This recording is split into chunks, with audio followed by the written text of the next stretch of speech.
Donald Trump promised the world they would witness quite a scene as he welcomes 3 Americans imprisoned in North Korea back to America today. The U.S. President and his wife Melania are at the Andrews Air Base outside Washington to see Kim Dong Chul, Kim Hak-song and Tony Kim land in the U.S., despite it being 2 a.m. local time.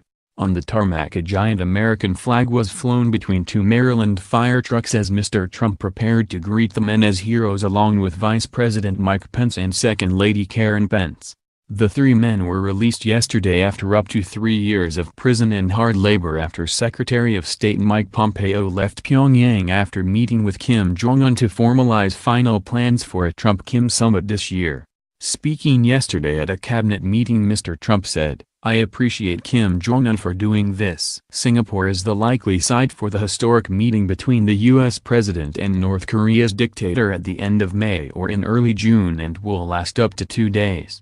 When asked if the talks will lead to prolonged peace, he said, "We'll see how it all works out. Maybe it will, maybe it won't, but it can be a great thing for North Korea, South Korea, Japan and the entire world. We hope it all works out." The release of the 3 men was only sealed about an hour before the U.S. Secretary of State departed the North Korean capital. They walked on their own from a van and onto the plane, the culmination of Pompeo's 12-hour visit to the North Korean capital, which included a 90-minute meeting with leader Kim Jong-un.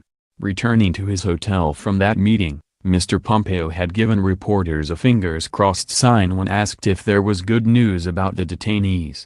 A North Korean official came to the hotel shortly after to inform Mr. Pompeo that Kim had granted amnesties to the 3 and that they would be released at 7 p.m. local time, according to a senior U.S. official present for the exchange.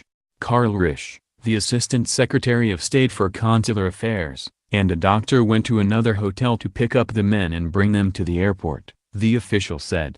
They finally left custody at 7:45 p.m., and by 8:42 p.m. they were flying home. As soon as the plane cleared North Korean airspace, Mr. Pompeo called Mr. Trump to inform him of the releases, with the men all apparently in good health. Even before Mr. Pompeo's plane had touched down for a stopover at Yokota Air Base in neighboring Japan, the president announced to the world by Twitter that the 3 wonderful gentlemen were free. In a statement released by the State Department, the former detainees expressed their deep appreciation to the U.S. government, Mr. Trump, Mr. Pompeo and the American people for bringing us home.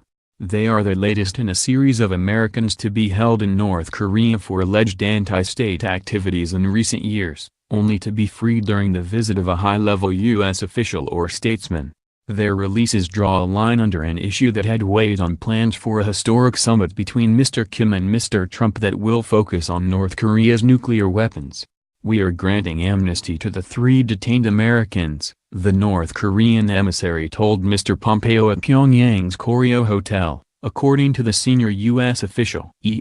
"We issued the order to grant immediate amnesty to the detainees." "That's great," the Secretary of State replied. The North Korean official then advised that the releases would follow a very brief ceremony, which he described as more like a legal process.